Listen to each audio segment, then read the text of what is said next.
Okay, cool. All right, we're live. Hi, this is William Ramsey. Welcome to William Ramsey Investigates. On today's show, I have a very special guest, a returning guest. His name is Chris Knowles.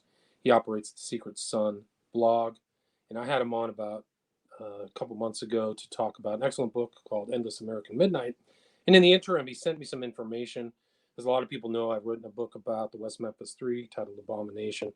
But there are pieces, vague spots about the events that I didn't understand. But when he sent me these slides, which he's going to go through, it really clarified vague things about what happened on May 5th, 1993.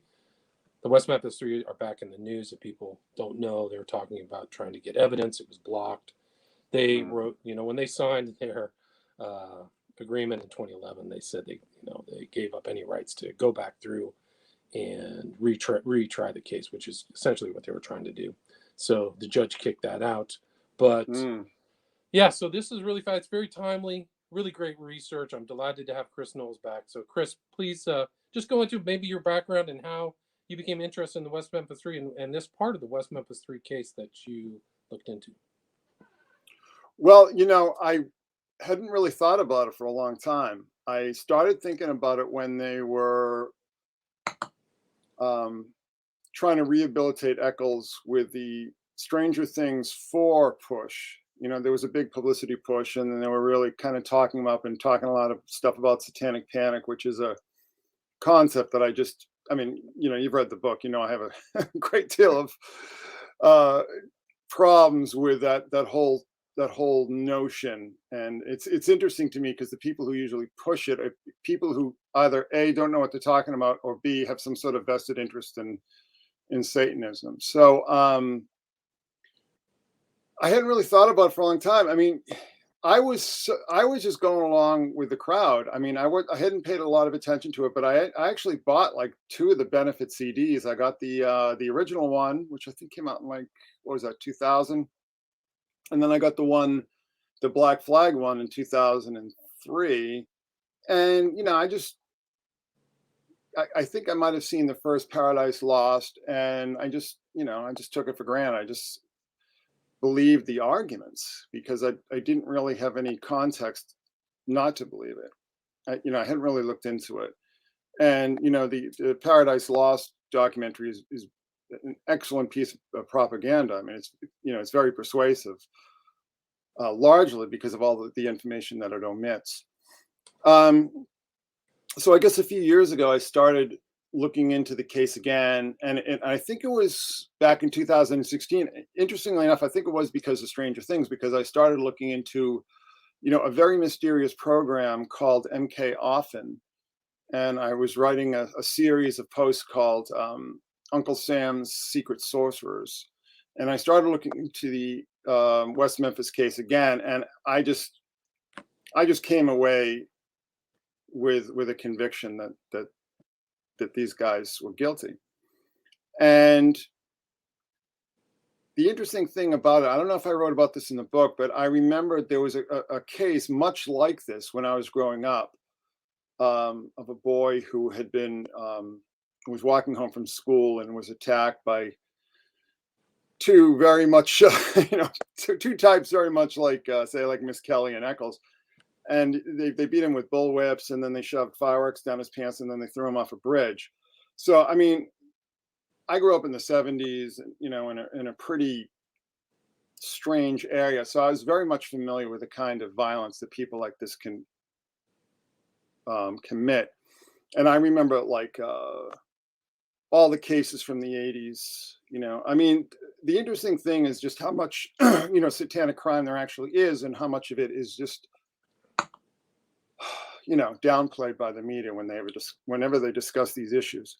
So anyhow, so this came up again, and I was, very familiar with your work on the case, and I started looking into it again, and there was just something that really occurred to me instantly when I sort of refreshed my memory on this case, and that is that the murders themselves were eerily similar to ritual murders that were committed during the ancient, the days of the ancient Celts and the Druids, what are called bogmen. And they found a lot of these people who was sacrificed and submerged in water in these bogs, which have a very peculiar pH balance and lack of oxygen. So these bodies are remarkably well preserved, and we're able to figure out like how they died, what was in their stomachs, and what had happened. What these murders, these ritual murders, usually entailed was multiple traumas being committed on these victims before they were either drowned or stabbed or however, and then their bodies would be submerged after they were dead. So there were a number of various similarities there that I was just really struck by. And the thing that had really struck me and sort of became almost the clincher to me was the pegs with the boy's clothing wrapped around it. First of all, you don't do that if you're trying to hide the bodies. There was just a disturbing lack of remorse or impunity or guilt on the part of the killers, let's just say. They wanted these bodies to be found. They wanted the people who found these bodies to realize what was going on. The problem is that the expert that they got to testify as to the occult nature of these crimes, I think he really kind of dropped the ball, because we know that Eccles was interested in Satanism and so on, but I don't think he realized the exact nature of these crimes.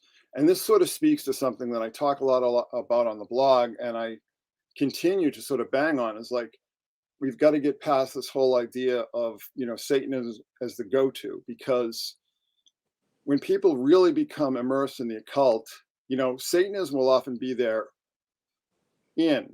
that's sort of the gateway into it, that we see through all the the pop satanic junk like Marilyn Manson and so on. But very, very often, people who are really serious about this kind of thing move past it. And what was obvious to me, studying these crimes, is that it seemed to me that it almost seemed to be orthodox druidry. You know what I mean? Right. It seemed to be very traditional. The date, and the date was a very powerful date, and we can get into the specifics of that. May 5th, 1993. So May 5th. Yes. And the occult expert's name was Dale Griffiths. He was kind of the pre-internet kind of specialist. He had his own encyclopedia of occult stuff, but he missed a significant amount. Even the prosecutors too, I think. But. Well, you have to understand that this, like you said, this is almost 30 years ago, and we didn't have the kind of sophistication about a lot of this information that we do today. And a lot of this information about the bogmen, the peat bogs, was very scholarly, was very specialist. It's not something that I think a lot of people had really processed yet. But there was a book published called Life and Death of a Druid Prince.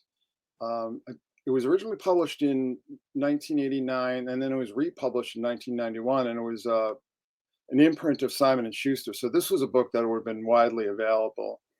And we know that Eccles had gone to the county library a lot, and did a lot of reading. He was very just look at him today. Look at his books, look at his podcasts, look at his presentations. This is a guy who is very, very serious about his beliefs and his practices. So it just seemed to me that, let's just, for the sake of argument, say whoever committed these crimes really knew what he was doing. Right. And Eccles was asked on the stand, what do you know about the occult? And his response, I don't remember verbatim, but to the question, but his response was, I know everything. So he believed he knew everything at the age of 18 at that time after the crime. So, and you're right. He's still kind of like scholarly. You can just read his social media is so full of references. It's incredible, all the stuff. And if you're sorry, please go. Well, see, the interesting thing to me too, though, is that the line put forward by the people supporting them Was that, oh, these were just, a bunch of heavy metal kids in some backwards Arkansas town, as if this was like the Footloose town, that was like stuck in the 1950s or something, that nobody listened to heavy metal. Nobody knew anything about heavy metal. People just assumed that if you listen to heavy metal, you're a devil worshiper or something, as if this wasn't totally mainstream music, this is, Right. the absurdity of it is kind of stultifying. I mean, you've had bands that, were very explicit in their interests, or at least their use of satanic imagery, becoming very mainstream in the 80s, bands like Slayer and Venom and so on. So I just find this whole argument to be incredibly specious. And I think that it was really based in politics and not in criminal law or in the facts of the case or in the history of the case. So, for people who aren't familiar, the basic facts, May 1993, second grade Stevie Birch, Christopher Byers, and Michael Moore were viciously murdered in a wooded area commonly known as Robin Hood Hills in West Memphis, Arkansas. Three locals, this is Jason Baldwin, Damian Eccles, and Jesse Miskelly, were eventually charged with the slayings, with Eccles given the death sentence. Having spent 18 years behind bars, the three, originally convicted of murdering three young boys all those years ago, suddenly walked out of prison free, men, in August 2011. Copping Alford pleas, Eccles, Miskelly, and Baldwin all stood in a Jonesboro, Arkansas courtroom and pleaded guilty of first and second degree murder charges while simultaneously asserting their own innocence. With Judge David Laser vacating their previous murder convictions, the three were then speedily found guilty under a new trial, with the trio ultimately sentenced to 18 years and 78 days, the time that they had already served on their initial convictions. And truth be told, you have a lot of people who committed pretty heinous crimes that would serve, 18 years or less. So, but the fact is that they were convicted, and then they pled guilty, and then they were, found guilty again. So it's like, I don't think the people who champion them, really understand. Again, they're so conditioned by Hollywood just to think that this, West Memphis, right across the river from a major metropolitan area, right? I mean, right across the river from Memphis, a large city with a long history. The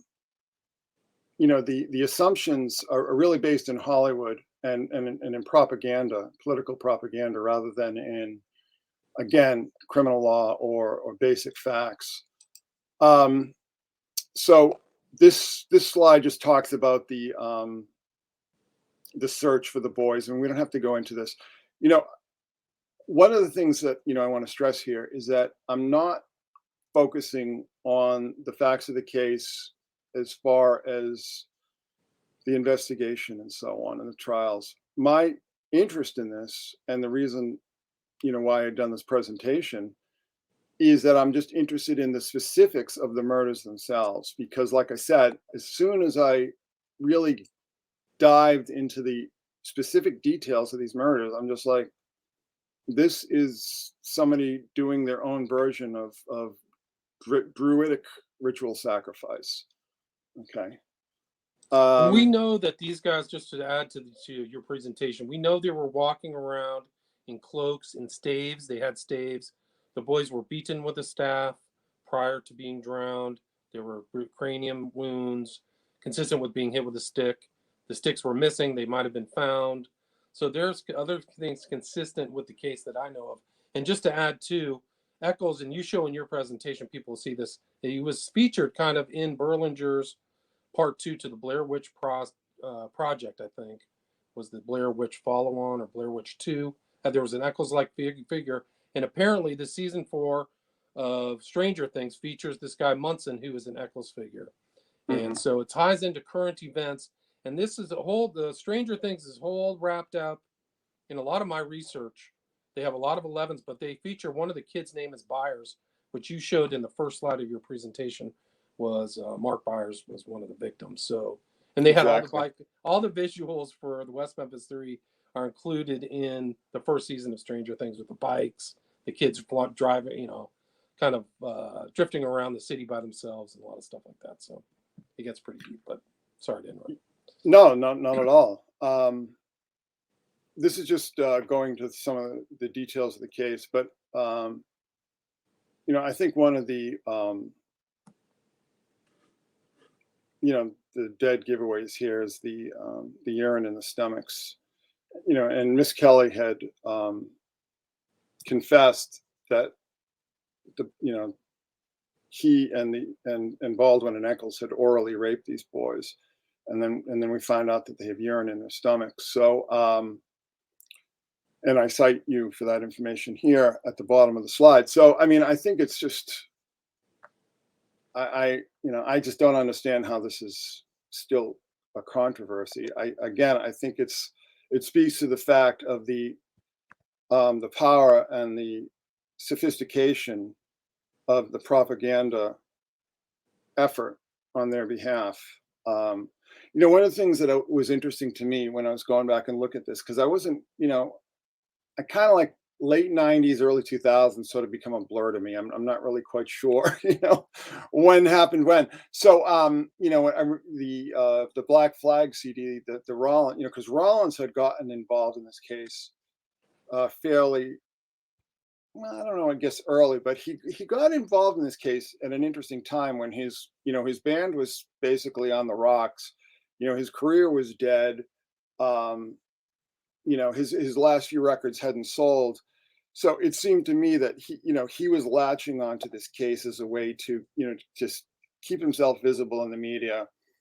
And, people just love these kind of, wrongfully convicted kind of cases. People just eat this stuff up. So I think that I hate to be cynical about these things, but I think there were other motivations for the people, even Berlinger, Eddie Vedder, and of course Depp and Manson. I think their interest is more religious, to be frank. But I think that Rollins and Vedder, were basically trying to revive their dying careers, by championing this case. And I got to say that I find it, to me, it's just incredibly offensive. Again, this is just, we don't have a lot of time, so I'm just going to skip over a lot of this information, but this is just information about the confessions and so on, and the people who had overheard them confessing. Jesse's 7 or 8 confessions. So he's like multiple confessions over and over post-conviction. That's very important. So after his conviction, he said, yeah, we did it. Yeah. Recorded too. Those are all recorded. Yes. And the whole, basically, I want to say lies, but the spin that, he had been, they had him sitting in a interview room for 24 hours before they interviewed him. And then they interviewed him for like 3 days. I mean, all this just absolute ridiculous. No, I mean, exaggerating, of course, but, the thing that really disturbed me most about the people pushing this cause is just how much of this information they just completely glossed over or tried to explain away. And that to me is just, I don't know. I think that's a dead giveaway here. Yeah, I think you're right. And then getting into the history of violence and violent threats and institutionalizations, claimed spirit possession by an entity named Rosie, kind of describing classic psychotic breaks. This morning when I woke up, my eyes were stuck open. I must have slept that way. My heart was beating so hard. It was vibrating in my head. I went to hell. It was not a dream. I was really there. It wasn't that bad. The old man took me there. He's my constant companion now. So this is pretty classic, typical, almost textbook schizophrenic ideation. And again, I mean, if this material was given a fair hearing in the public, I don't think this case would be controversial in any way, shape, or form. And these are just some of the drawings he did, the baby rattle near the headstones and the pentagrams and so on.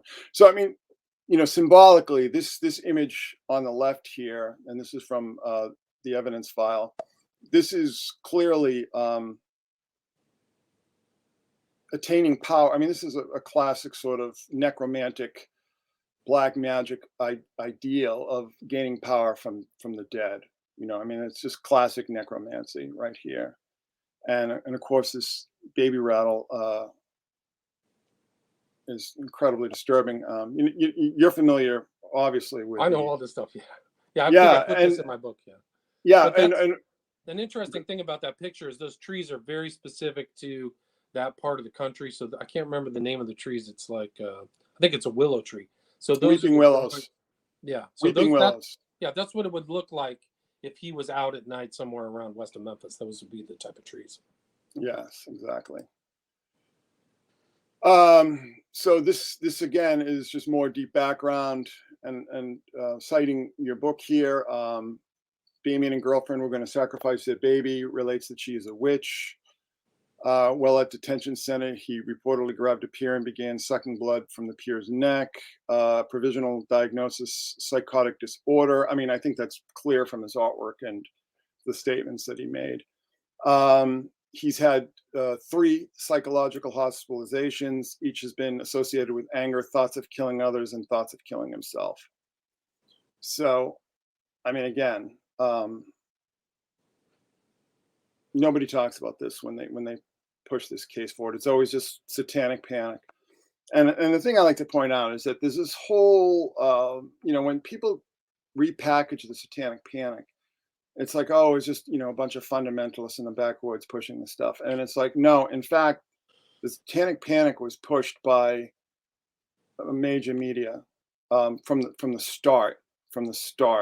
And it was kept aloft by sort of a combination of major media outlets, corporate media outlets, and, particular psychotherapists and so on. Never mind the fact that, satanic crime is very much a reality. You cited a number of cases in the book. I mean, there's a lot more. Yeah, there's a lot. I scratched the surface. You could write your own book on satanic. Oh my God! And also crimes attached to Dungeons and Dragons and role-playing game.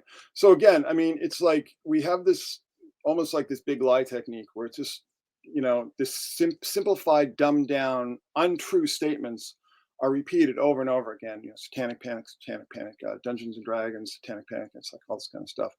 But it's like if you actually look into the cases, you realize that a lot of people involved in role-playing games would go out and kill people, and a lot of times their crimes would be inspired by their role-playing. So again, I mean, this is a product of a corporate media that is inherently, what's the word I'm trying to think? Inherently antagonistic to, ordinary people, mainstream people, middle America, and packages these kinds of disinformation tactics very highly effectively, so much so that even people who are skeptical of mainstream media narratives will just swallow them whole. Okay, so this is just talking about these documentaries and the record albums put out, the compilation albums put out. And again, I mean, I think in both cases there is just a tremendous cynical careerist motivation. I mean, Berlinger and Sinofsky were documentary makers who were sort of, I guess, looking around for a new cause or a new topic, and sort of stumbled onto this. And there was a film, I guess in the late 80s now, called The Thin Blue Line, Errol Morris, that he sort of made his name. So it's like you can really make your name with one of these wrongfully committed cases, especially if there are cultural and political undertones to it. And I think that's exactly what happened. I would really love to get, Sinofsky's no longer with us, but I'd really like to get Joe Berlinger in a room and just ask him, do you really believe this? Do you really believe these films? I mean, do you really think those guys are innocent? Right. I would really So like important. And there's tons of axes to grind if you are kind of a coastal person against the flyover people, because I think that was the subtext of a lot of those, at least the second and third documentaries, was look at these rubes, look at the, Southern things, look at the fundamentalists, the Christian fundamental. They featured like religious guys from, I think on the second, even the first, I think they had a pastor on there. So I think that's that. Yeah, well, this is the background of the culture war, Yeah. the 90s culture war. And this is what I wrote here. It's like victims of the culture war. I mean, there was this huge thing going on that was sort of accelerated by the Clinton administration and the Clinton impeachment.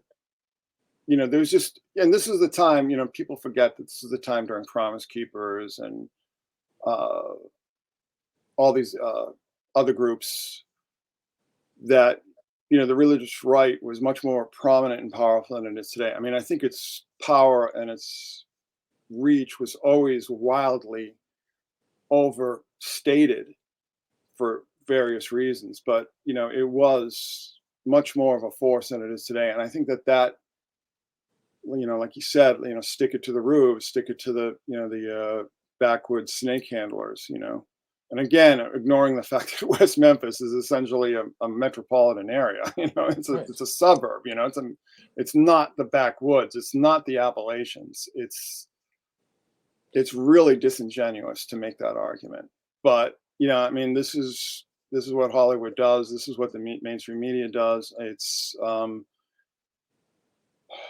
again, it's very cynical. And as I said before, I would love to get Joe Berlinger, a couple drinks, sitting at a bar, and just say, seriously, do you really believe this? I suspect that he would say no. I mean, that's just me. I would agree with you. I would think if he was being honest, I mean, in my opinion, that he would probably say no too.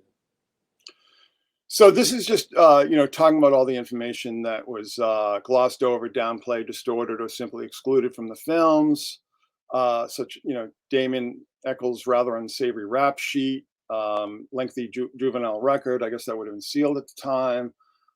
His fights, setting fires, ingesting the blood of his classmates, ingesting the blood of fellow inmates at this, this institution, and so on. So there you go. I have these pop-ups that are sort of blocking the slide. Oh, there we go. Sorry. That's all right. Miss Kelly couldn't stop confessing even after his own conviction. So there you go. And this is also, so Damien Echols versus the truth. The statements that, this is, I think, classic of his personality type. I mean, I think this seems to be like a narcissistic personality disorder that often accompanies schizophrenia and psychosis, or psychopathy, I guess would have been the official diagnoses. But we claim that he didn't live in West Memphis. He never went to West Memphis. He wasn't familiar with Robin Hood Hills. He barely knew Miss Kelly.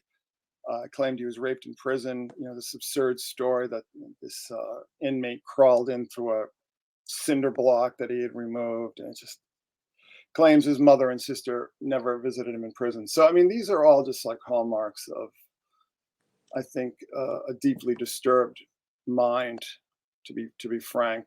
But he's able to leave out so many things, just like you said at the intro, so many omissions, because when he said he never lived close to that Robin Hood Hills a year before the crime, it's a fact that he stayed in an apartment building that was literally a stone's throw from Robin Hood Hills. So he knew that area. He lived in that area, at least for a time. So just one of the many, many, many lies. He says this stuff on Larry King, and Larry King is Mr. Softball. Larry King, I'm sure Larry King didn't even know the facts of the case, and he's certainly not going to press him on it. So there you go. Same with Piers Morgan. You can watch that interview with Piers Morgan, and Eccles is making hand gestures, the whole bit. And Piers Morgan is just throwing these underhanded pitches. It's incredible. Same with The View. I've gone over him in The View too. So Yeah, I'll have to rewatch that, I guess. yeah, that's something. So you mentioned Dr. Dale Griffiths, expert on occult killings, trappings of occultism, data killings near a pagan holiday, and that's, I think, a huge mistake. It wasn't near a pagan holiday; it was a pagan holiday, and I think these are the kind of things when you say like near a pagan holiday. I think that sounds weak to a jury. I mean, they were convicted anyway, but I think that when you say these kind of things, it tends to mitigate the effect because, as I said, I mean, this was a pagan holiday. This was not near a pagan holiday, and it was actually a very highly charged pagan holiday.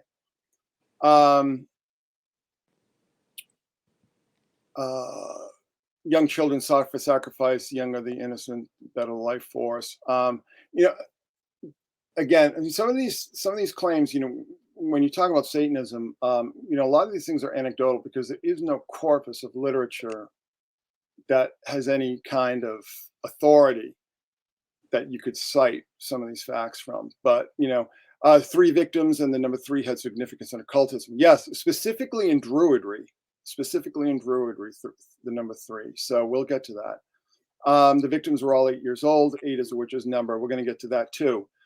He testified that sacrifices are often done near water for a baptism type rite. Possibly, but in this case, this was classic Druidic murder, ritual murder. Tied ankle to wrist because this is done to display the genitalia and so on and so on. What I also sort of see is that that reminded me of Jeffrey Dahmer, the way he would pose his victims in what's called the Arch of Hysteria, and There's we that won't kind get of into infamous art piece by the Podesta brother, right? yeah, The Art of yeah, Hysteria. there you go. So let's talk about May 5th, because I think this is extraordinarily important. And I think that if these facts had come out, I don't think that there would be as much of an effect when it came to trying to rehabilitate these people. So astrological Beltane occurs when the sun is at 15 degrees Taurus, usually around May 5th. But it's all May 5th is also Old Beltane. It's called Old Beltane. We'll get to that in a second. Lunar Beltane occurs during the first full month in May. So May 5th was the full moon. So, I mean, if you're an occultist, particularly somebody who's really serious about the occult, really serious about ritual magic, these things all add up to like very, very potent. You try to get the ritual timing and everything right. Dates, numbers, the whole bit, right? Yeah, I mean, I'm actually... Yeah, I mean, I would always say that I was impressed, by the choosing this particular day because, and I'd also like to go back, maybe get like a LexisNexis kind of search going and see what else might have happened that day in other parts of the world. Because this, if you're into, serious kind of like Wicca or possibly even Thelema, but definitely kind of Druidic kind of traditions, this is an extremely powerful day.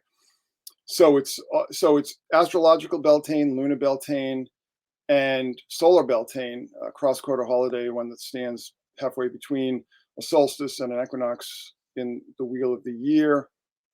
Many ancient Celtic traditions began the celebration of Beltane on the full moon or new moon nearest astrological Beltane, and often the celebrations lasted until the next full or new moon over a 2-week period.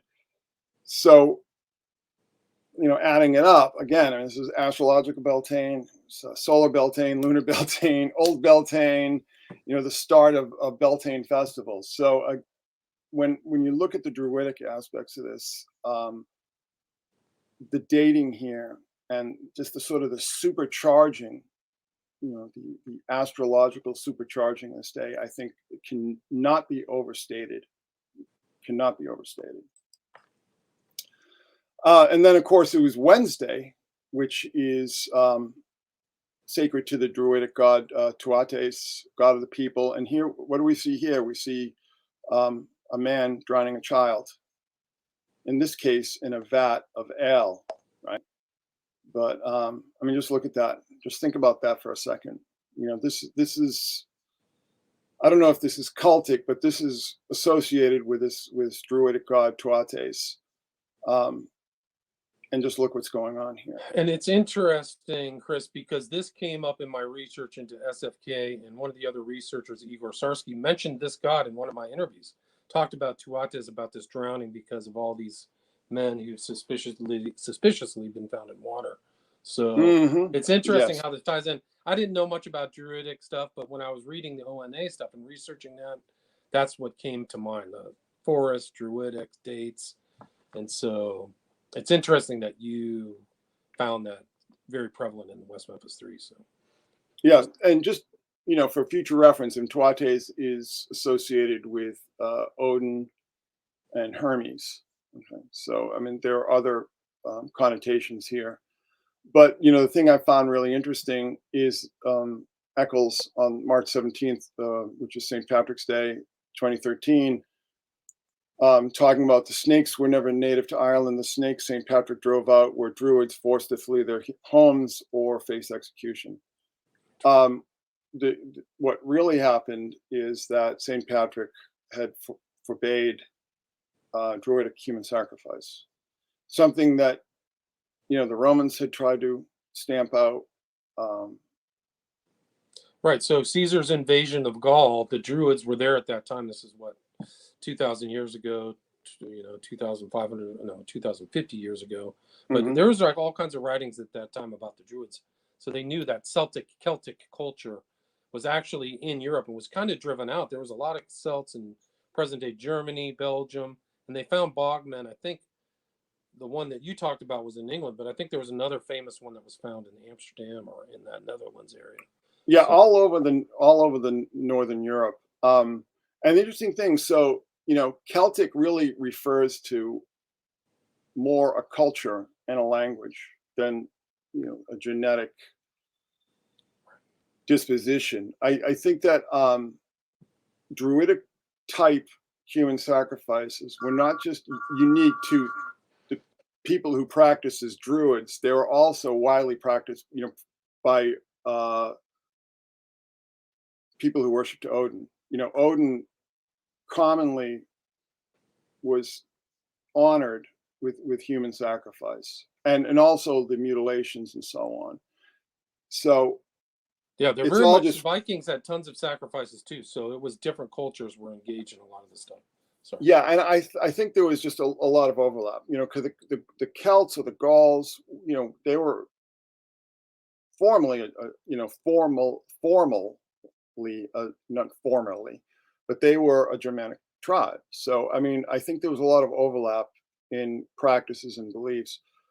But again, the Nordic and the Vikings for Odin, Wotan, whatever. And in this case, and I think that these are specific cultural and linguistic differences. And I think the underlying practice, I think, has the same roots. Okay. So again, I mean, and like I said, I mean, Odin, so it's Wednesday, so it's not only sacred to Tuates, and we see this drowning of the child here, but also sacred to Odin, okay, or Wotan or Woden. Wednesday is Woden's day, right? All right, so where is my, here we go. So Beltane sacrifices. According to 17th century historian Geoffrey Keating, there was a gathering at the hill of Weesnach, each Beltane in medieval Ireland, where a sacrifice was made to a god named Beal. Keating wrote that 2 bonfires would be lit in every district of Ireland, and cattle would be driven from them to protect them from disease. So these are not human sacrifices, these animal sacrifices, but this is as late as the 1600s. Okay, so I mean, this is ingrained in the culture. So excavations in the 20th century found evidence of large fires and charred bones, showed to have been a place of ritual since ancient times. Sanctuary site in which fires were kept burning perpetually or kindled at various intervals where all animal sacrifices were offered. So again, I mean, the blood sacrifice idea is just very ingrained. And if you look, say you look at Kentucky, Arkansas, I guess that would be not not the Appalachians, but the Piedmonts, perhaps. But anyway, so it's mountain folk, a lot of whom are Scotch Irish, and brought their traditions with them. Brought these traditions over with them, and there was always an undercurrent of the old ways throughout history. So the three boys. So again, we talk about like the druidic significance of the number 3, but also 888. Now, in this context, in some Christian numerology, the number 888 represents Jesus, or sometimes more specifically, Christ the Redeemer. This representation may be justified either through gematria, by counting the letter values of the Greek transliteration of Jesus' name, or as opposing value to 66, the number of beast. So again, this is 888. And, what we see is evidence that these boys were not chosen at random. They were very specifically chosen, in my belief, because this was, sort of like a religious war kind of sacrifice, And I mean, I can sort of tell you stories, maybe at a later date, of somebody who I'd met once, who was a rather notorious person, but hadn't done these kind of crimes, but had seen himself as sort of like a warrior against Christendom, and had drifted into Satanism and the far right. And that's something that I find really interesting today too, is that there's this tremendous effort, PR effort, on the behalf of these satanic groups, when somebody like me who's older, and probably you as well, it's like I had always seen Satanism as being sort of like the handmaiden of extreme right politics. They always seem to go together, in my experience. But anyhow, so this is just a witness testimony. Damien and Jason are going to West Memphis, and they're going to get these boys and hurt them. And one of these cult meetings, a photograph of not just some boys, but these boys is passed around. And I guess these would be the meetings at Stonehenge, which we can discuss. Ms. Byers talked about her son coming home a month before and saying that some strange men all in black had taken his picture. He also stated that Damien had been watching these boys and stalking these boys. So, I mean, the symbolism here is just very interesting to me. Again, the druidic significance of 3, but also this 888. And, 888 is almost sort of like a number sigil that has been used in some Christian traditions to symbolize Christ. And also the symbolism of Robin Hood Hills. I mean, it's just like, it almost seems to be like overkill with the symbolism. You know what I mean? And I don't know how much of that is intentional. I mean, I guess Robin Hood Hills was an informal name, right? It wasn't necessarily an official geographic designation. Is that correct? That's correct. I think it was just a place that they called where they would go and play. I don't even know how it got that name. Well, so the interesting thing about that is that Robin Hood has been claimed for pagan witch cults. There's an author some people might know about, Margaret Murray. She had sort of posited this whole existence of a witch cult in medieval Europe, and that Robin Hood was very closely tied to him. And it has to do with covens and witches' meetings and so on. So, I mean, I would really like to find out, where the symbolism derives from. I mean, was this just something the kids had come up with? But there either were way, other stories. There were other stories, Chris. People who lived across there said they saw hooded figures going in there, that there were markings on trees. So there was something happening even before in that area prior to May 5th, 1993, according to the statements and rumors that were circulating around there. Yeah, that doesn't surprise me. And, I don't want to go too far afield in speculation, but I think maybe less so now, but I had always gotten a weird vibe that there were other people involved in these crimes, in addition to the three. I've made that statement in other interviews. I have very little evidence, but it feels like there was more people involved.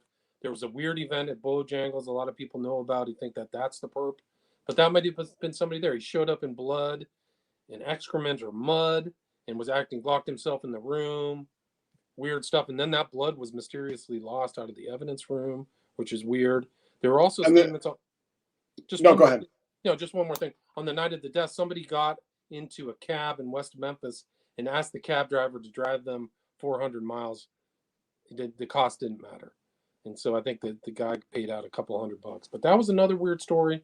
And we know from the statements that are included in the court records that these guys, Eccles and at least Eccles and Baldwin, had some kind of elder occultist that they mentioned. They called Lucifer. And that was the you can look it up. It's the Alvis Clem. Alvis Clem testimony. So it's in the statement that he gave to police. It's actually recorded. It's really fascinating. But he verifies a lot of the stuff that happened at Stonehenge, which is also totally strange to bring it into the Druidic stuff. And then the modern version of the Stonehenge, the Georgia Guidestone, just blows up last night. So yeah, isn't it? It's it's quite. I don't want to say it's fortuitous, but it's quite synchronistic. It's we're very discussing this after that day. Yeah. One more thing, Chris, is that if you look at the cover of Abomination, that picture of the downward-facing pentagram is taken on Stonehenge. I got that picture from the court records, so you see that on the cover. Yeah, so it's really strange. So that's Stonehenge theme, and we can go into the monoliths and stuff like that, which isn't really part of this case, but is part of the modern occult environment.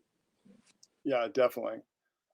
So there's something weird going on with the text alignment here, but anyhow, again, as I was saying, peat wetlands in Northwest Europe are well known for the bog bodies. The wetlands provide cold, acidic, oxygen-free conditions which prevent decay and mummify human flesh.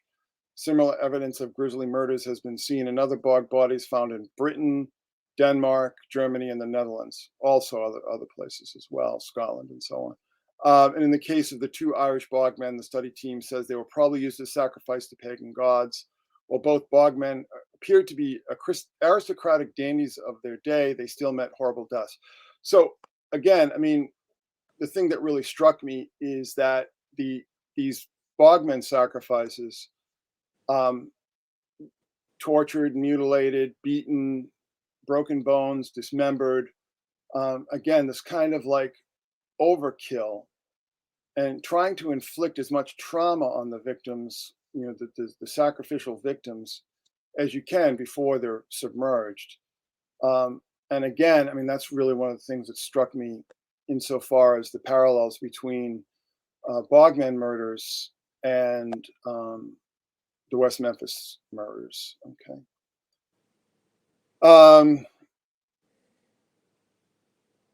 So I think this is very important, considering where the boys were found. Dr. Eve Campbell, director of AMS excavation site, told the Irish Examiner that ancient Celtic cultures regarded wetlands as mystical places where they could connect with their gods and the other world. Okay. So, I mean, this is something that's traditional, that wetlands, marshes, swamps, and so on are like a twilight zone between, the two elemental worlds, the worlds of earth and water. And I think that they have a very important type of significance to a lot of occult beliefs. And in this case, to the Druidic beliefs and so on. It's very much ONA stuff. Earth and water are separate. There's all kinds of gods you meet in the underworld and all the symbolism of the ONA. And just for an ONA connection, Eccles has stated like his occult influences. And one was a guy named Ford who lives in Texas, who's an occultist, who was at one time the outer head of the Order of Nine Angles.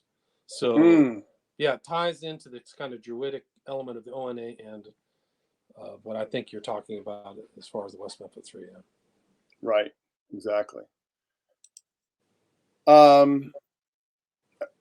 So this is from Eccles' book, High Magic. And again, it's being blocked out a little bit, but people are aware just how water holds energy, and that can be wonderful in a way, but also quite unfortunate when traumatic deaths occur. For instance, and this is Eccles' own words, when somebody drowns in a body of water that doesn't move, a pond or a lake, or this little gully that the boys are found in, which is basically a glorified drainage ditch. Whatever fear they experience upon death will charge that water and make future tragedies more likely to occur.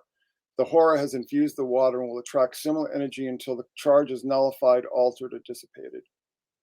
I mean, Yeah, yep. it's interesting. So just assume that he's completely innocent of these crimes. I mean, knowing that, and this is a crime scene photo on the left here, knowing that he's associated with these crimes, do you think he might think twice before writing this? I mean, it almost seems like taunting, You would think so. We know that his lawyers went through the book Devil's Knot and looked for stuff in there. I don't know what they found, but there's evidence that they were paid to actually look through that book that's supposedly the book of record. And another thing about Eccles about charging water, he believes that in moon water, and he's made this statement a few times, that he and his girlfriend or soon-to-be wife, they would take water and put it in the moon, and the air would come. The light from the moon would hit the water and then charge it. So he believes this water can be charged. I think in other, not just this statement, but in other circumstances. And again, to reiterate, there was a full moon that day. And it's a full moon on that picture he drew of the little child rattle, whatever energy stuff. That's a full moon too. Yeah, I don't know what to say. I mean, yeah, there you go. So again, quoting your book, Branch had evidence of a beating similar to Moore, but there was something more horrifying, a deep wound on the left side of his face. It looked as if his face had been bitten. Christopher Byers in this case, had endured an awful wound, as well as penis and scrotum were cut off. I believe his scrotum was removed, but his penis had been skinned, which is important details coming up here. So look at the poses, the way that the boys were posed, and the bogmen, the way the bogmen are found, bound. Bogmen are also bound, wrist to ankle, same ways. So, I mean, just look at those pictures. I mean, it's as clear as the nose on your face. I mean, the bodies were been posed in a very traditional fashion. So this is getting back to this next paragraph here is about the bogmen. Old Grahoan man shows signs of cruel torture before he was beheaded. He was stabbed, his nipples were sliced. He had holes cut in his upper arms through which a rope was threaded in order to restrain him. He was also cut in half across his torso. Meanwhile, Kalani Caven Man suffered 3 axe blows to the head, plus 1 to the chest, and was also disemboweled. There was definitely an attempt to use several different methods to traumatize and torture the men. Okay, and this is something that has been found. A lot of these bodies have been found, and they've done, post-mortem examinations. So, and this is not speculation. This is rather well known that these bodies would receive a tremendous amount of abuse before they were ultimately sacrificed. And again, this is the kind of details that I was just very concerned about. Now, this to me was really sort of the decisive factor as far as the Druidic ritual aspect of these killings. And it's something called pinioning, okay? And there's a reason for pinioning. But again, quoting from your book, searching farther down the gully, found naked bodies submerged in mud, held down by sticks lodged deep in the mud. Now that in traditional sacrifice was called pinioning, okay? And it's the same exact thing where bodies would be held down by wooden stakes, pegs, or hurdles that are associated with roughly 1 in 7 finds. So 1 in 7 of the bodies that they found this technique of using pegs and cloth to hold down the bodies. Okay, so the Detective Ridge discovered the stakes in the mud, their ends wrapped with items of clothing. I mean, this was not somebody trying to cover their tracks. This is somebody who was very proud of what they had done and wanted the world to know about it, in my estimation. You don't do that. It's just basically like a big neon sign saying bodies are here. You understand what I mean? So this is getting back to the Bogman again. The discoveries are generally held to be restraints designed to pin bodies down in bogs, as Tacitus, the Roman historian, famously noted when he observed that Iron Age tribes drowned traders in miry swamps under cover of wattage hurdles. The reason for their use may have been to protect against the revenge of the ghost or preventing their spirits from escaping the bogs. So it isn't just to hide the bodies, because I don't believe that the bodies were meant to be hidden. Again, you don't put stakes, and it was their clothing, right? Yeah. So you don't put stakes with the boys' clothing for all the world to see if you're trying to hide the bodies. So I don't believe that these boys that they were trying to hide these bodies. I think that it was part of the ritual. Part of the ritual, yeah. Part of the ritual to imprison their spirits in the swamp or the gully or the peat bog or wherever you can mention. So so this connection with Stonehenge, that they call this area, this abandoned cotton gin covered with occult graffiti, clearly. They called it Stonehenge, or in this case, Stonehenge. Right? So we've got Robin Hood, right? Right. We've got Stonehenge. Okay. We've got this gully, which is, essentially miry water. Okay. We've got the pinioning, right?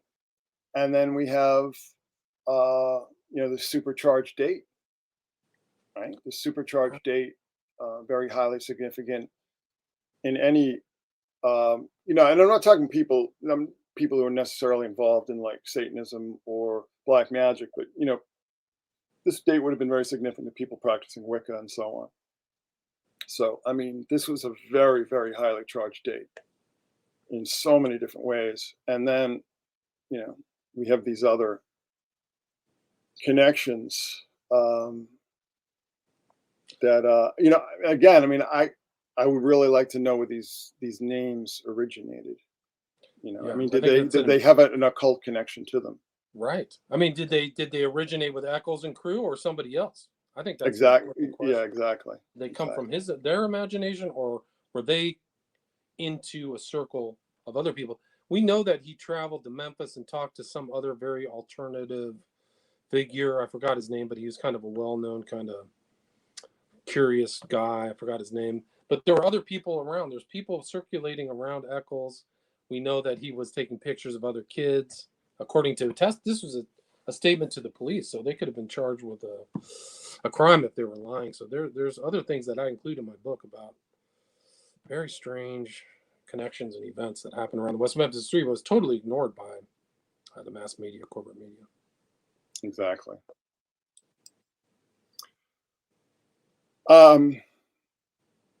So I guess Mara Leverett wrote that book, right? Right, Devil's Monk. Exactly, yeah. So this is quoting Eccles himself. Okay, this is a direct quote. I was interested in Stonehenge. It aroused my curiosity. So then I went and looked up the Druids. I would go off on like research binges. His own words. All right. So there you go. one of the arguments, so when I first brought up these issues, one of the arguments that people present to me is like, oh, well, how did he know this stuff? Or how did they know this stuff? And it's just, well, first of all, it was published, right? This material is published. And if you go to any library, with any kind of decent historical section, you're going to be able to find this stuff. I mean, never mind an occult section or section on witchcraft or anything, just basic European history. You're going to be able to get full access to all this information. Yeah, anthropology or stuff like that. There's whole stories about the burning of witches and a lot of this druidic stuff and how they tried to get rid of it. It's all historical. Yeah. And also the that book I mentioned, The Life and Death of a Druidic Prince, which is or Druid Prince, which was a mass market paperback. You there? Yeah, I'm here. I just dropped. Okay. Yeah, so I mean that was a mass market paperback, and if it wasn't at like the local Walden Books or Barnes and Noble, I mean, it would definitely be at a library, especially a county library. So again, I mean, this whole notion that this was like, deep in the Appalachian backwoods, and they didn't know anything about druidry, and they didn't know anything about, these people were just like, heavy metal was just like some weird thing that just like dropped from the sky, some alien virus. It's just the absurdity is just Absurd, yeah. The political assumptions are just really ridiculous. I think ridiculous. Yeah, I think they poisoned people's ability to really look at this whole case clearly. I think that's. So, one of the things that I pointed out, so, I mean, like, this is Memphis right here, right? And how many miles is that? It's 8 miles from downtown Memphis, where the bodies were found. I mean, come on. You know what I'm saying? I mean, Memphis is a major metropolitan area with a long history. This isn't, this isn't the backwoods. This isn't like the deep mountain redoubt of snake handlers and so on. I mean, this is a suburb. A suburb. Yeah. There's like a bunch of big hotels there now, and in the area where the body was found, there's a what is it, like an Embassy Suites or something, or a Comfort Inn or something. And there's this is a metropolitan area, and just this idea of like, it's just a total political construct. But one of the things I mentioned here is Thomas Paine had written a fairly well-known essay called on Freemasonry, or on Masonry, and he connected Freemasonry to the Druids, and also to the priests of Heliopolis, or On, in Egypt. And he said it was sun worship, which was had sort of a vogue in some circles at the time, but it's not quite exactly parallel with the Memphis Pyramid here, but it's close enough. I mean, it's just a few seconds off, right? I mean, nearly parallel with. And I wonder if you can, when I was researching this, I was kind of wondering if you could see the pyramid from that area. I think you can. That's my understanding. And one of the strange things is, like, after the crimes in 1993, the mother of Eccles and his sister were involved in a really suspicious incident at the river's edge in Mississippi, underneath like the pyramid, the shadow of the pyramid, where somebody got shot, died, who was, I think, living with them or a friend, and then somebody hid the gun. And that's in is in Abomination, but it just showed kind of the real kind of sketchy background of even the whole family and what they were involved in. Yeah. That was in 1993. Yeah. One of the things you and I discussed, I mean, not only is it, nearly parallel with the Memphis Pyramid, but this area here, Mud Island, is, we talked about Jeff Buckley's death, and the possibility that might have been a smiley face situation. That's super suspicious too. He was a good swimmer, is my understanding, right? Didn't you say? No, actually, he was. Actually, he wasn't. He wasn't a good swimmer. His girlfriend was trying to teach him to swim. I mean, they'd actually. It's interesting because he and his girlfriend had been involved in a near drowning in Australia. That they very stupidly went swimming in, the coast of the Gold Coast of Australia at midnight, and they both had to be rescued. So she was teaching him how to swim. But I in this case, it seems, the story seems to be that he was just wading, wading, and maybe got pulled by the current. That area is actually a notorious area for drownings. There've been a number of drownings there, and actually there was a music festival just a couple years ago where somebody drowned there. Somebody was seeing, it was one of these kind of jam band festivals, and somebody had drowned there. So it's that particular point is rather notorious because of the undercurrents. Because what you have there is that you have the current of the Mississippi, which is incredibly powerful, and then sort of this cross current with the Wolf River. So, but that's a whole other discussion. Now, here's another thing that I just was troubled by. Let's just say. So this is from one of his evaluations. Strengths appear to be academic ability that is above grade level, a willingness to work hard, good sense of humor, and compliance with authority figures. So this is somebody who does his research, does his reading. Okay. This is not, a country bumpkin. This is somebody who's extremely intelligent, and when he's interested in something, he obsesses on it. And he said himself that he was interested in druidry, and he obsessed on it. He said those are his own words. So, but this this note he gave, where he said, "My new name is Baal Barath. We are leaving soon. I've set the date for October 31st, Samhain, All Hallows Eve, Halloween." So, my assumption here is that this is a suicide. That he's threatening to commit suicide. We are leaving soon, and he's going to do so on Halloween. And these cross-quarter holidays have been known throughout occult history as being, fortuitous dates to, if you're going to kill yourself, that you can offer yourself up as a sacrifice and everything like that. So Baal Barath, that's spelling. So I was like, I was looking up Baal Barath. Now, what there is that there's Baal Berith, which means Lord of the Covenant, and El Berith, which means God of the Covenant. And these were two gods worshipped by the ancient Canaanites and are mentioned in the Bible. Okay. Baal Berith, so Lord of the Covenant. Now, the term was, the name was passed down into Hebrew as Baal Berit, without the H. Applied to the father of a child at a circumcision ceremony. And that's sort of the operative tell here.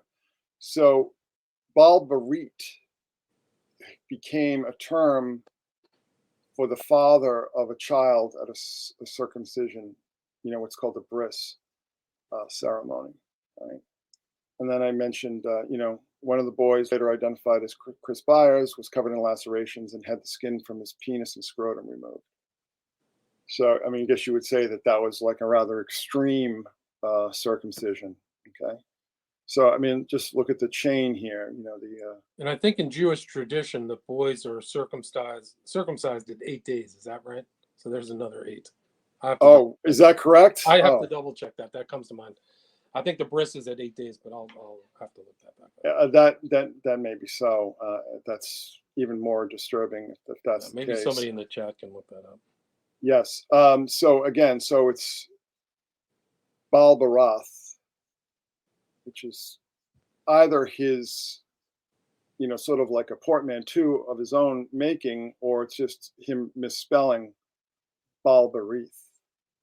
But this connection, this modern connection with circumcision is, again, very troubling to me. Very troubling to me. Just on top of everything else. Just on top of everything else we've already discussed. I don't know.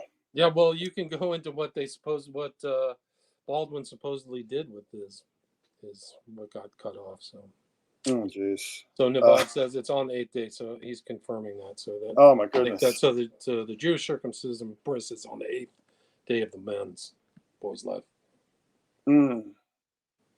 And the interesting thing too is that circumcision comes from, it's originally an Egyptian. That's right. I'd like to see, because there's the connection with the Egyptians and the Druids and all that other kind of stuff. But so, but there's also the rites of spring. Beltane, May Day. This is the big spring holiday, and what we had is a number of castrated gods associated with the rites of spring. Agdesis, the Gali, priests of Kybele and Attis, Attis himself, Aphrodite and Adonis, but also Isis and Osiris.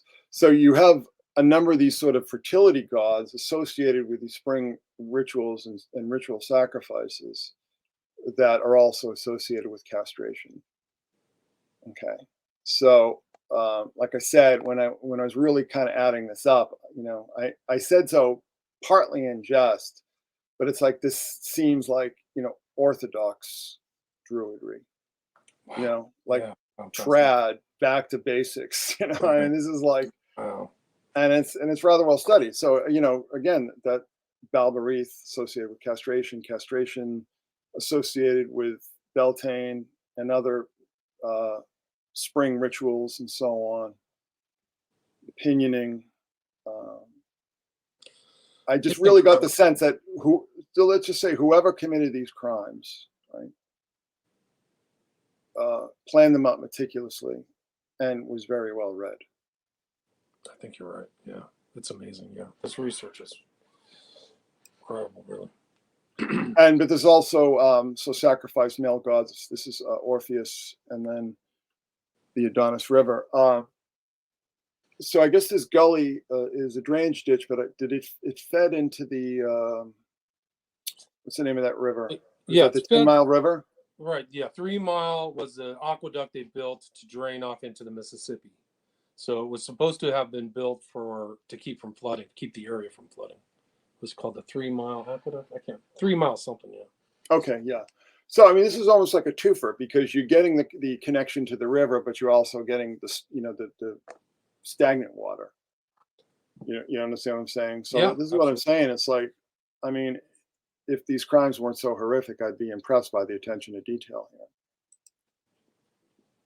And this is just sort of, I guess the rest of it is just kind of editorializing, I guess. But we have, the producers of Paradise Lost here with Baldwin, and then we have Eccles here wearing his sunglasses at night with Genesis P. Orridge, Throbbing Gristle. Now, so the interesting thing about Genesis P. Orridge, so I talk about this, and you've talked about this over and over again with the Order of the Nine Angles and so on. But this traditional connection between Satanism and extreme right politics, and Genesis P. Orridge came up with Throbbing Gristle, who made very extensive use of like fascist quasi Nazi imagery, and just a very fascist presentation, but also incorporated the occult. So it's just like I think like they had a militancy about them. I mean, they wore like Temple of Psychic Youth was like almost like something from Fight Club or something, where they had like a real militancy. They were very end of the world kind of stuff, So I think that they were, and they wore like they would wear like military gear. Yeah, military gear, military type of haircut. Yeah, short hair, long ponytail. So they had a certain thing that you had to do, and I think that being in that close to Genesis P. Orridge, it was exactly like Fight Club. You had to do certain tasks, you had to obey, and a lot of 23s, a lot of occult numerology too. Mm. And of course, Marilyn Manson and Peter Jackson, and I got to say the Peter Jackson connection is really it's disappointing to me, but it's also I'm a little bit puzzled by it because I think what if he put up like $10 million for the He was the case. him and Depp were the main financial backers of getting them out, is my understanding. And we of course we're learning more and more about what a horrific person Marilyn Manson is. So it used to be, oh, it's all an act. He's just a performer. He's just Alice Cooper for the 90s. And now more and more we're finding out that he's just a violent abuser of women and on and on. Just a really loathsome creature. But Trent Reznor had said quite a while ago, he'd cut ties with Manson Warner and just said like he's just one of the worst people I've ever met. Wow, that's saying something from him. Because there's a tie to him from him to Through the Temple of Psychic Youth too. Because his new band that he plays with is called How to Destroy Angels. That's right out of Peter Christopherson, who was with. Oh, is it? Yeah, it was one of Peter Christopherson's projects that seems like Reznor just picked up. I think it's with his wife. But when I saw the title, I was in shock. Like, wow, that's a direct tie to Topi and those characters. And back to Burroughs. And then, of course, the Dixie Chicks. And I just find this image here very creepy. One of these Dixie Chicks, just basically about to mount Eccles here. And he just seems completely disinterested. But it's interesting how Eccles and Depp are sort of like adopting the same kind of look here. That woman is the director of the film West of Memphis. And she's been the one right to his right. Oh, is she? Yeah, that's not a Dixie Chick. It goes. Oh, it isn't? Yeah, no, the Dixie Chick is the girl with the kind of mop top. Natalie Maines. Yeah, that's her. Depp Maines, Eccles' wife, and then her name is escaping me now. It'll come back, but she said some of the most amazing, ridiculous stuff. She was the one who was on The View saying that prehistoric beast snapping turtles came out and attacked the kids or something. So. Oh, that whole thing. She might have been paid to do the documentary, so I don't know where the strings are attached to her, but she is quite the character. Her name, what's the director of West of Memphis? Can somebody look that up in the chat? Somebody probably knows her name. And then, of course, Henry Rollins. And again, as I've said, I'm extraordinarily cynical about Rollins's involvement in this case. I think that his career was hitting the rocks for the second time, really. I mean, and he just was trying to latch onto something that would get him some publicity and so on. Because of course, I mean, what does he do? He puts out a CD. He puts out an album. Nobody's buying his albums anymore. Nobody's buying the Rollins Band album anymore. So he goes back to the old Black Flag well and gets a bunch of prominent musicians to play on it. And it was, it was a publicity bonanza for him. Have you ever heard of Rollins' sketchy background with the guy who got shot when they were in Venice Beach? Yeah, well, that's a whole other conversation. It is. But I'll tell you something. So I'm from the Boston hardcore scene back in the day, and there's a lot of connection between Boston and Washington D.C. with like Minor Threat and the Bad Brains and so on. And I heard stories because I guess there's a house that this record label called Discord set up, in the suburbs. And I guess Rollins was living there for a time. And, people had said that he would just like go into the bathroom and stare at himself in the mirror and scream, "I hate you, I hate you, I hate you." So I think that he's not a particularly healthy individual. I've heard stories. I mean, the Crazy Days and Nights have said some very interesting things about Rollins. Is that correct? Yeah, I'll tell you off of. Yeah, tell me off air. Yeah, there you go. But it fits him into being the kind of in the Eccles orbit, who's claimed to be, like he stated about himself, he wanted to be the king of freaks. So, David White. Well, it's interesting because he always just reminded me like, when you see his high school picture, you always just remind me like just dumb jocks. But I don't know, whatever. There you go. And then this whole connection with Oxygen, Oprah's operation, Right. being very active on this case. They have this like true crime called True Crime Buzz, and they've done a number of stories, that are basically read like public relations releases from the defense lawyers. I mean, just completely biased and non-objective stories.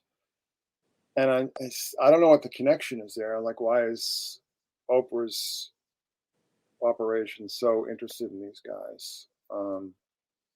I would say that It's that's kind of a consistency through the corporate media. There's not a lot of real hardcore questioning. They've always been fawning over them. They've always maintained their innocence. Very little critical inquiries. Nobody really questions the story is in the corporate media. I haven't never mm, seen it. no, you're absolutely right, and I think that's why most people just have this very knee-jerk reaction to this. But of course, Oprah has this connection with John of God, um, cult leader, mass rapist, human trafficker, sexual trafficker, suspected murderer. She pushed this guy too. She was this Yeah, she guy's did. big backer. And I mean, Oprah's got a lot of other kind of sketchy connections. We can skip Tons. for now. Yeah, We can skip for Weinstein, all now. these characters, man. Yeah, but Oh, this is the most unsettling, I think. The connections between her media outlet trying to promote the West Memphis cause as much as possible, in conjunction with this hyping of John of God. I don't know. There you go. But this is also interesting because Berliner, and I'm going to mispronounce his name, but so the two original directors, producers of Paradise Lost, both have extensive connections with Oprah. wow. Berlinger and Sinofsky. Sinofsky died of liver failure. Sinofsky, yes, that's the name I always forget. So they have extensive connections, and these are Wow. actually two separate IMDb. I believe the one on the left is Berlinger and the other one is Sinofsky. But what's up with that? Yeah, that's a lot of questions there. Wow. What's up with that? Very close connections too between this and then you show, and I think one of your last things, Berlinger did the Blair Witch Project too, right? With an Yes, yes, and that's a very interesting. No, I'm sorry. This one on the left is Sinofsky, and this is Berlinger, because Berlinger was also involved. I mean, he also did that that Jeffrey Epstein documentary that a lot of people said was a whitewash. Yeah, I think you're right. But also, this is a very interesting connection here. This connection I read about in Endless American Midnight, because this is from my basically literally my backyard. Whitey Bulger, he did this documentary, which is actually it's a very well done documentary.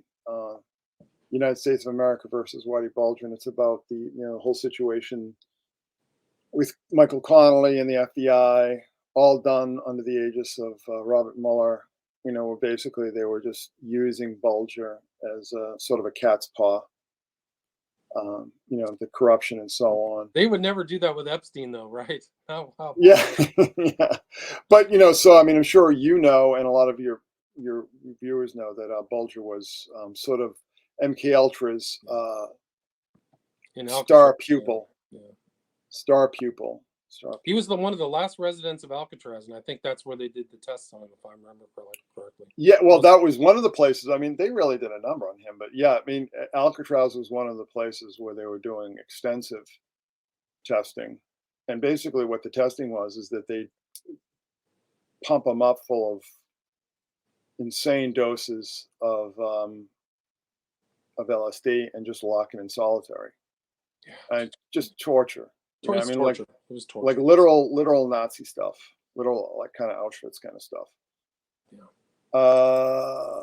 And again, the book Shadows, Blair Witch. That's yes, a Joe Berlinger film about occult murders.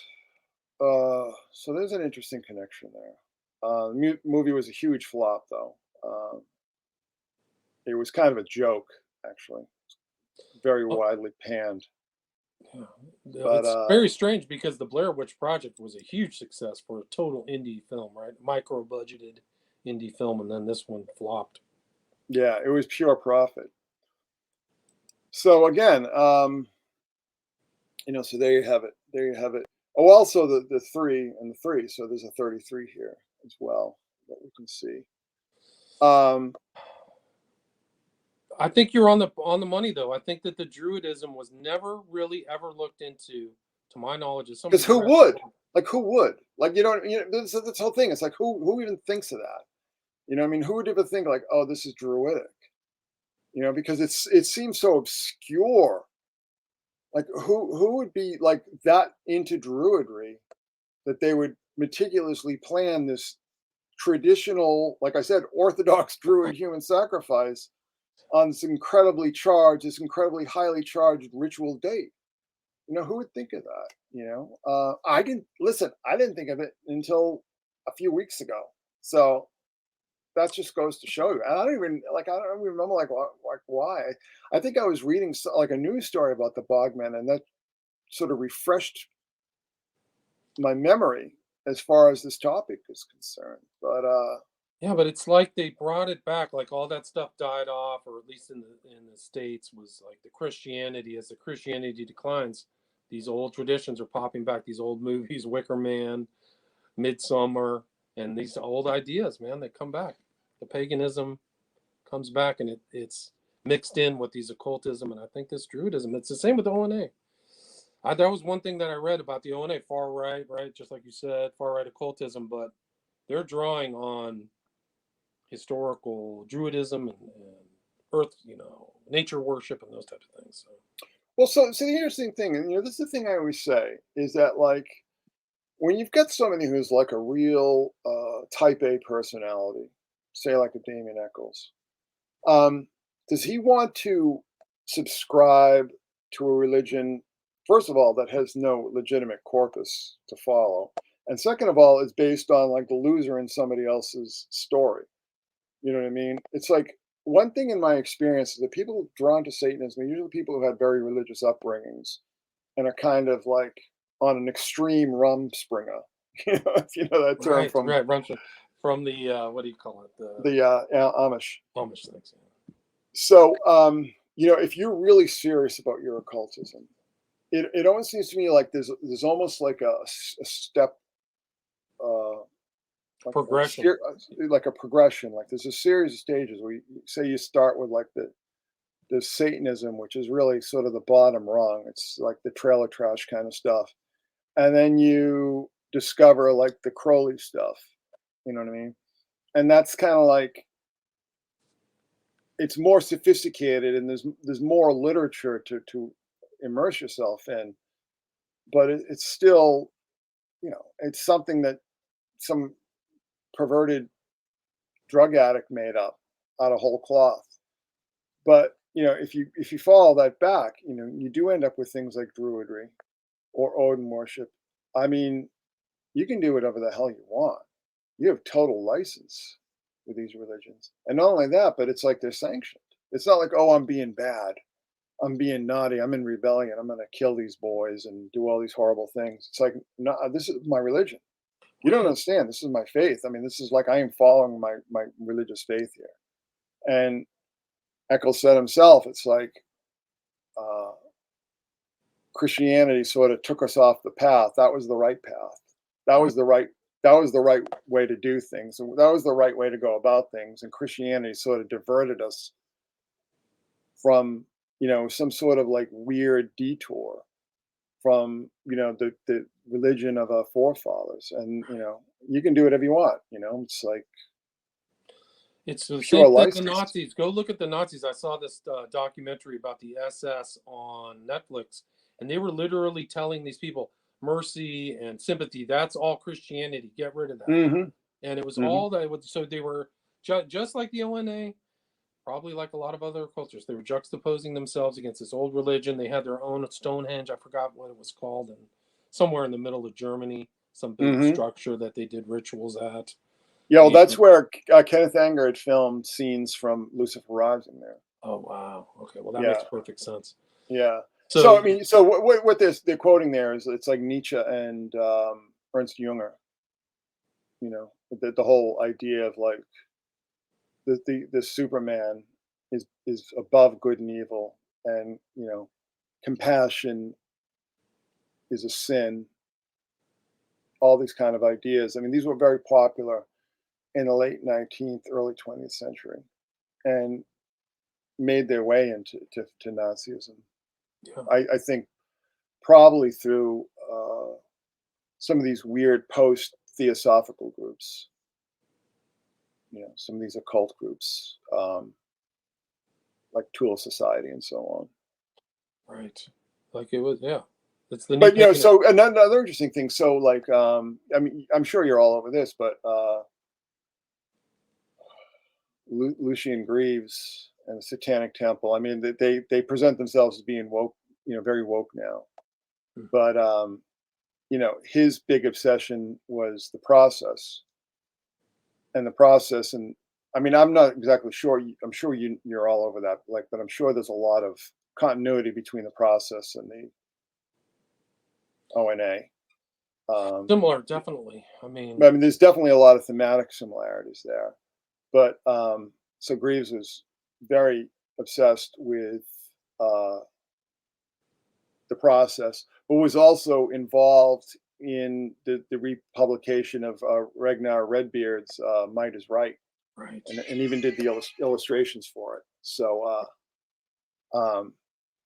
there's, I mean, there you go. So like I said, I mean, it's like if people can sort of look away from like the satanic aspect and start seeing these deeper occult streams, many of which go back a very long way. And like you said, like all these esoteric groups that are sort of on the fringe of extreme right politics that see these old blood sacrifice rituals as being, you know, indigenous, as being like traditional, as being the faith of their fathers and so on. Right. So, you know, there you go. Yeah, no, I think you're right. I think that's really it. Is people can't believe that people are going back to that old paganist religion and really becoming it. And I think that's what you see in the West Memphis Three Murders. I think you keyed into it that, like I said earlier, nobody else have keyed into it. So I really appreciate your time. Appreciate all of your spreadsheet and all that excellent information. Where's the best place for people to maybe see that or reach out to you? It's Secret Sun blog, right? Yeah, the best place to see this information is here. secretsun.blogspot.com is my main blog, and that will get you where you need to go. This presentation was done for my patrons on my Patreon.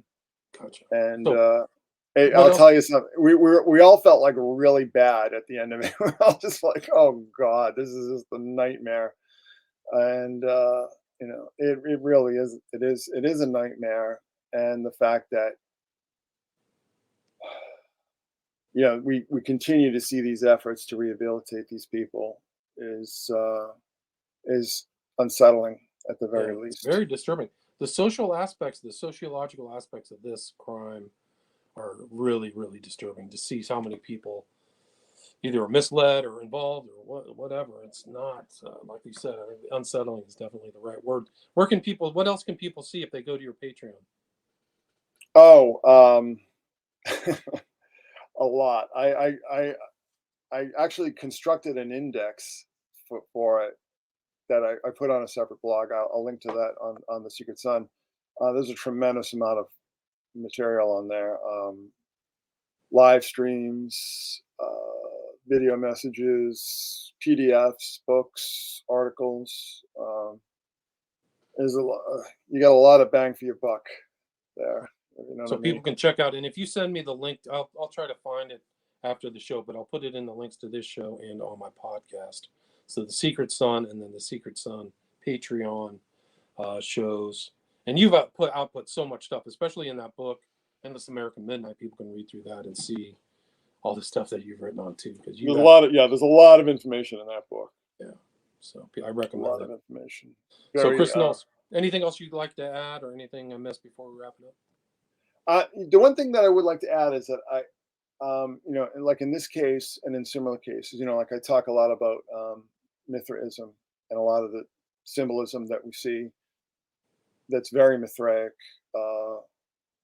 Statue of Liberty, for instance. Um, I think that we really need to understand that these older religions, these older, you know, what we might call pagan religions, they never really went away. They were, you know, a lot of them were practiced in underground settings. And B, they're coming back. They're coming back. And, you know, I don't make judgments on people's beliefs. I make judgments on people's actions. And the fact that there are certain belief systems that are held among very powerful people that they feel give them complete license to do whatever they want to whoever they want, I think is something that we really need to be cognizant of, because it's a very serious problem. And like I said, and I'll say again, you know, look past Satanism. You know, I think when people get serious about this stuff, they leave Satanism far behind. They really do, because they don't need it. Right. I mean, yeah. I mean, it gets into kind of how you define Satanism, what Satanism is, but it could be just paganism, which to maybe a Christian is adversarial and antithetical to their beliefs. But one guy's paganism is another guy's Satanism, I suppose. Mm-hmm. But thanks so much for your talk. Really informational and really, I think you got it on the nail, hit the nail on the head. I mean, I think there's something else druidic involved in this crime, something I never even looked into. So I really appreciate your research and your time. So Chris Knowles, Secret Sun, blog, and Patreon. Thanks so much for your time. Thank you. All right, take care. Stay there. Stay there.